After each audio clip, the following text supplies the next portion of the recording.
Force news में आज फिर से आपका स्वागत है। आज जो वीडियो बनने वाला अपने आप के अंदर ऐतिहासिक है। क्या राजस्थान में ऑपरेशन लोटस चलाया जा सकता है? नहीं चलाया जा सकता तो उसके पीछे क्या वजह है? यदि राजस्थान में ऑपरेशन लोटस नहीं चलाया जाएगा तो क्या राष्ट्रपति शासन की संभावनाएं बनेगी?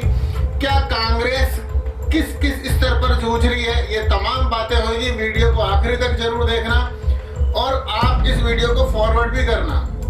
चैनल सब्सक्राइब नहीं किया है तो पहले सब्सक्राइब कर लें, लाइक का बटन दबा दें, कोई कमेंट भी जरूर करना ताकि हमें पता लग सके कि हम जो आपको बात बता रहे हैं वो कहां तक पहुंचती है और जनमानस उसके बारे में क्या सोचता है। साथियों, जैसे ही अशोक गहलोत ने राष्ट्रीय अध्यक्ष पद चुनाव लड़ने के लिए प्लानिंग की सोचा, राहुल गांधी ने मना किया, तो अब पूरे राष्ट्रीय अध्यक्ष के रूप में अशोक गहलोत को देखने लगे।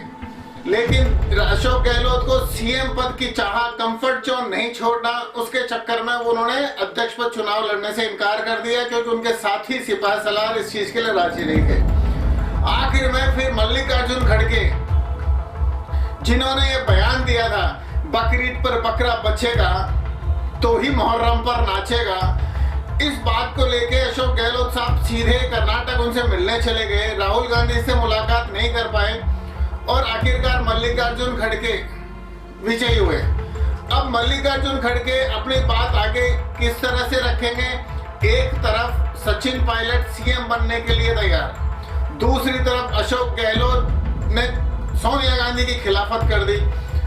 फिर उसके बाद में अभी राहुल गांधी की यात्रा आने वाली है कुछ ही दिनों में राजस्थान में। इन सब के बीच में कांग्रेस ऐसी उलझी हुई है जिसका फायदा उठाएंगे अमित शाह, जिसका फायदा उठाएंगे मोदी जी।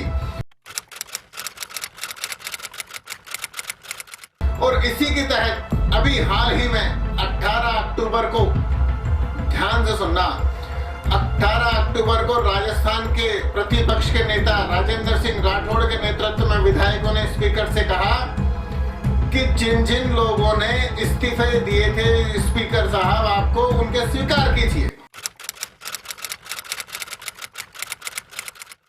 बहुत फिर आगे की इंपॉर्टेंट क्या हुई? हफ्ते भर के अंदर अंदर दिल्ली से हाईकमान का बुलावा आया भाजपा नेताओं को, सारे नेताओं को एक साथ बुलाया गया और बुला के एकजुट रहने के लिए निर्देश दिए गए। क्यों नहीं गई वसुंधरा जी वहां उनके साथ इस्तीफे में साथ देने के लिए? स्पीकर के पास क्यों नहीं पहुंची? या बाकी के नेता क्यों नहीं पहुंचे? केवल 12 विधायक ही क्यों पहुंचे? इन सब की क्लास लेने के बाद में अशोक गहलोत सरकार के कान खड़े हुए। उसके बाद में दिन आया 29 अक्टूबर 2022, जब शिव जी की प्रतिमा नाथद्वारा के अंदर उसका लोकार्पण मोरारी बापू कर रहे थे। उसी बहाने राजेंद्र राठौड़ को साथ लिया गया और राजेंद्र राठौड़ के साथ में प्लेन के अंदर बाकायदा मीटिंग हुई। शांति धारीवाल, धर्मेंद्र राठौड़, मिस्टर यादव और ये लालचंद कटारिया, ये सभी के सभी अशोक गहलोत के खास हैं। राजेंद्र राठौड़ ने स्पीकर से मांग की है कि इस्तीफे स्वीकार किए जाएं। आपको एक बात और बता दूं, ऐसा का ऐसा मणिपुर में भी हुआ था जब बीजेपी के 3 विधायकों ने इस्तीफे दिए, विधानसभा स्पीकर ने स्वीकार कर लिए, बीजेपी गई वहां हाईकोर्ट ने बोला कि जब विधायक इच्छा से इस्तीफा देंगे तो स्पीकर उसको स्वीकार करना ही होगा। बीजेपी पहुंच गई सुप्रीम कोर्ट से भी आदेश यही हुआ कि स्पीकर का फैसला सही है, मतलब सीधी सीधी व्यवस्था दी गई। यदि विधायकों ने स्वेच्छा से इस्तीफे दिए हैं तो स्पीकर को स्वीकार करने ही होंगे। पहला पेज। दूसरा पेज और बताता हूं। 19 विधायक जब सचिन पायलट के साथ में गुड़गांव के अंदर जब बगावत का दौर चल रहा था तो राजस्थान के स्पीकर साहब सीपी जोशी ने सुप्रीम कोर्ट में उन्हें अयोग्य घोषित करने के लिए एक याचिका लगाई थी। वो याचिका सुप्रीम कोर्ट में स्वीकार हो गई। अब सुप्रीम कोर्ट उसके ऊपर कुछ न कुछ हरकत करेगा। यदि 19 विधायकों को अयोग्य ठहराने की सीपी जोशी की याचिका मानकर सुप्रीम कोर्ट यदि उन्हें अयोग्य ठहरा देता है तब भी सरकार को खतरा। अभी 91 लोगों ने जिस तरह से इस्तीफे दिए थे, स्वेच्छा से दिए, अखबारों में छपा है, प्रताप सिंह खाचरियावास साहब का मीडिया के अंदर बयान है कि हम पर कोई दबाव नहीं था, सबने स्वेच्छा से दिए। उस बयान का वीडियो सारे के सारे इकट्ठे हो रहे हैं और बीजेपी का पूरा प्लान है कि किसी भी तरह से यदि कांग्रेस उलझी है अपने बीच में और बीजेपी पूरी तरह से सक्रिय हो गई, अगर कुछ नहीं भी हो पाया तो राष्ट्रपति शासन लग सकता है।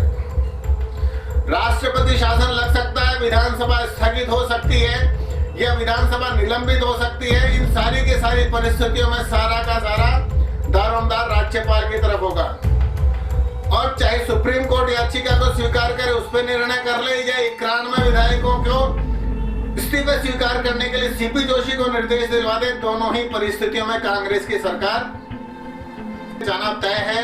दोनों में किसी न किसी का डिसीजन आ जाएगा।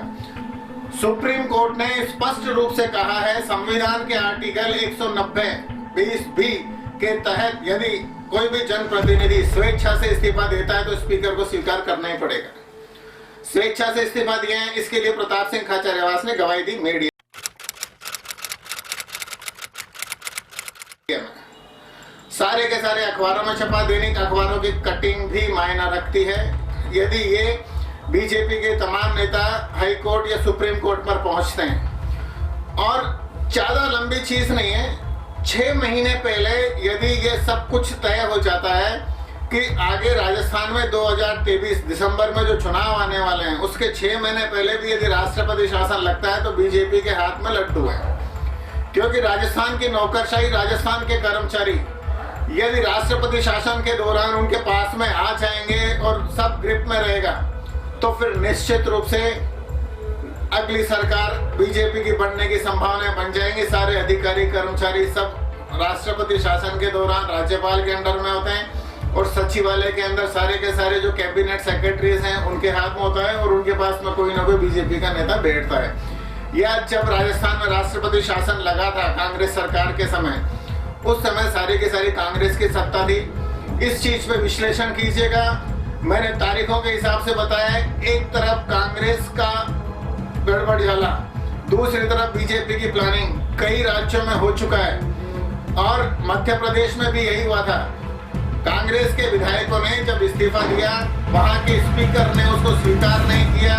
बीजेपी के लोग सीधे पहुंच गए सुप्रीम कोर्ट ने व्यवस्था दी, स्पीकर को स्वीकार करना होगा, स्वेच्छा से दिए गए इस्तीफे हैं और फिर उसके बाद कमलनाथ सरकार गिर गई। अब अपना विश्लेषण करें। हमारी तरफ से जय हिंद, वंदे मातरम। ये सारी सूचनाएं आपको विभिन्न अखबारों, मीडिया और पत्रकारों की चर्चा के ऊपर डिपेंड और सारी तारीखों के हिसाब से बताई गई है। अपना विश्लेषण भी जरूर बताएं।